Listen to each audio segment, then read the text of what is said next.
In a recent video, I talked about soloing over the chord progression of Blue Bossa.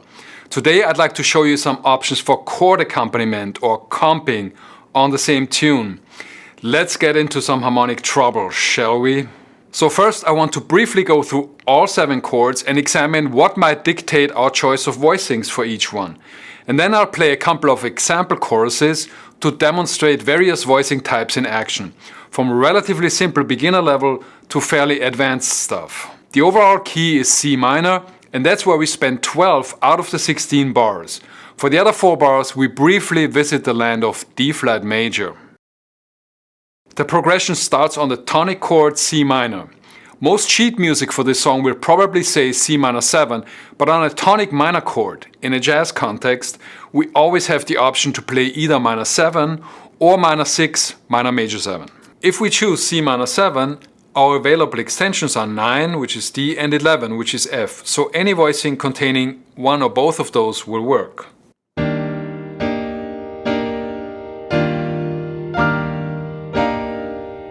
If you want your comping to sound like jazz, most of the time you should have at least one extension in your voicings. The other option for a tonic minor chord is minor 6 or minor major 7. Those two are interchangeable, just like major 7 and major 6 are interchangeable. For one-handed voicings, it is more common to use the 6 like this, but the major 7 is also cool.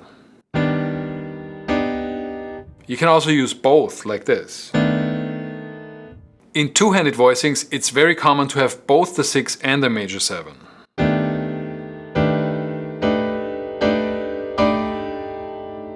There's an interesting parallel here to major 6 and major 7 chords. You can take many of the most common voicings for those chords, simply change the major third to a minor third, and you got a minor 6 or minor major 7 voicing. Check this out. Major, minor.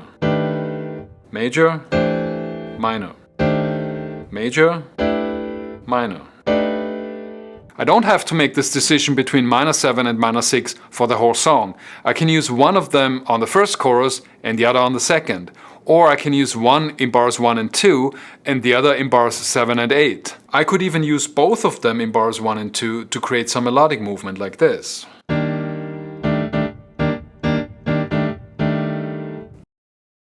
The F minor 7 chord is pretty straightforward. We can use 9 and or 11 and that's it.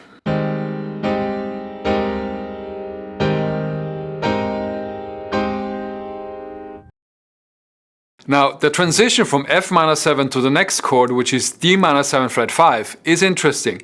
They both have the same function, which is subdominant. In fact, I think of a 2 minor 7 fret 5 chord as a 4 minor 6 chord, both melodically and harmonically. So the only difference between F minor 7 and D minor 7 fret 5 is one note.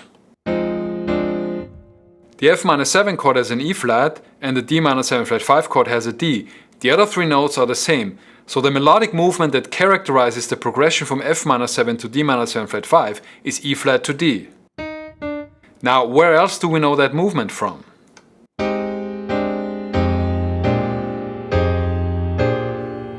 F minor 7 to B flat 7 at 2-5. And here's why this matters. We can take a lot of voicing combinations that we would use for playing F minor 7 to B flat 7 and just play the exact same thing for F minor 7 to D minor 7 fret 5.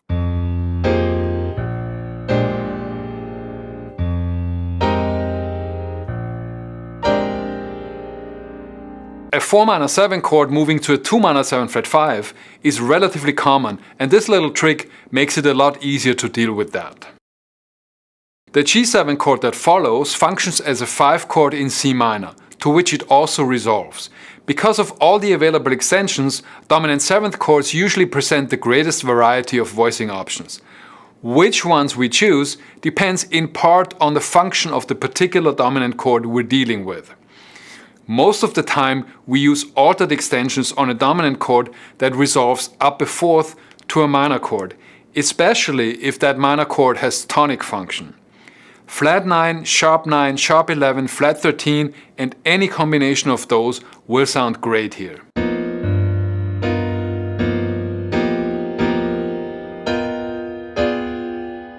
Using natural extensions on a 5 chord in minor would not be wrong, but they are much less common than the altered ones. One thing you can do is play natural extensions first and then change them to the altered version before resolving to the 1 chord, like this.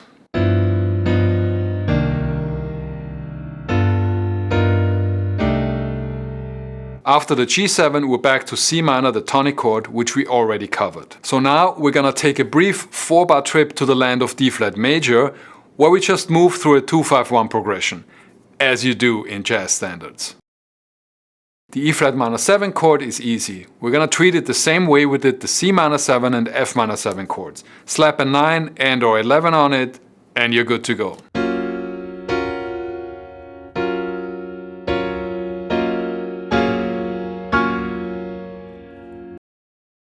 Next we get to A-flat 7, the 5 chord in the key of D-flat. If a dominant chord resolves up a 4th to a major chord, as the A-flat 7 does here, there's all kinds of fun to be had. We can use only natural extensions, 9 and or 13.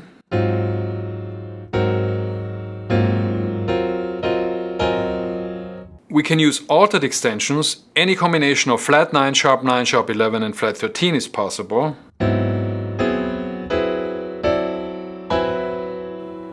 We can also use a combination of natural and altered extensions. The most common one for a dominant chord that resolves up a 4th to major is 13 and flat 9. 13, flat 9.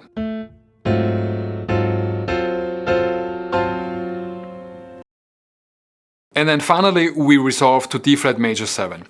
As with the tonic minor chords, on major chords with tonic function we can either use 6 or 7 or very often both.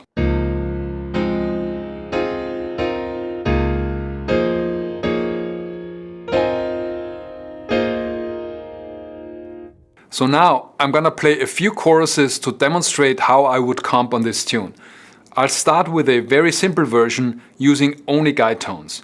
This would be a great place to start if you're new to jazz voicings. I am gonna throw a couple of little flourishes in there though, just to show you that we can use very few notes and still make music. It doesn't always have to be fancy.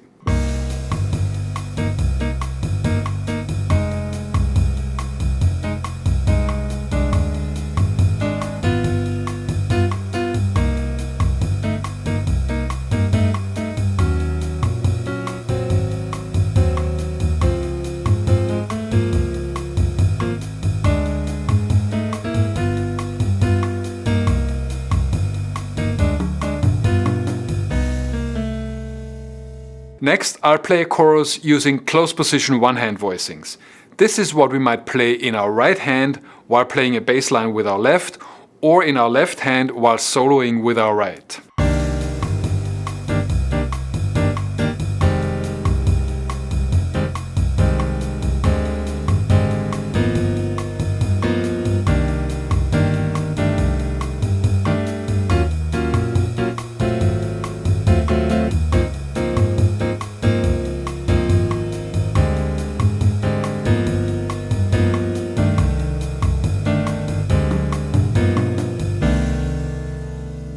This next chorus will be a showcase for one of my favorite types of voicing, 5-note voicings without any doublings.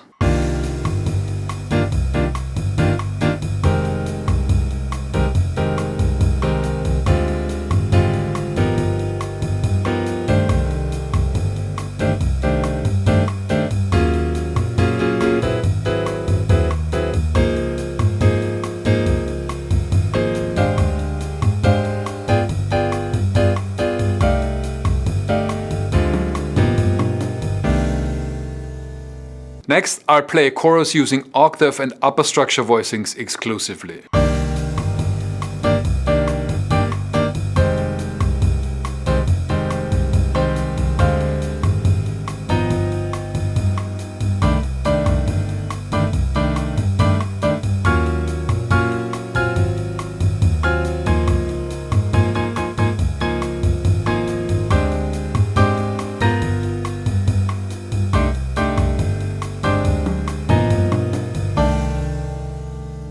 And finally, here's a chorus showing what I might do in a real-world situation.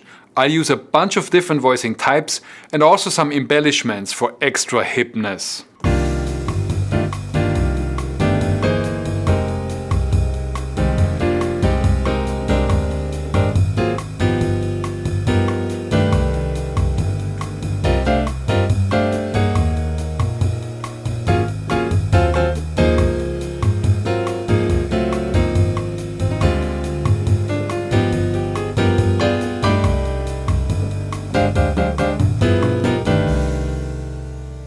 And that's it for today. I hope you got some value from this video. If you did, don't forget to like and subscribe, and I'll see you next time. Bye.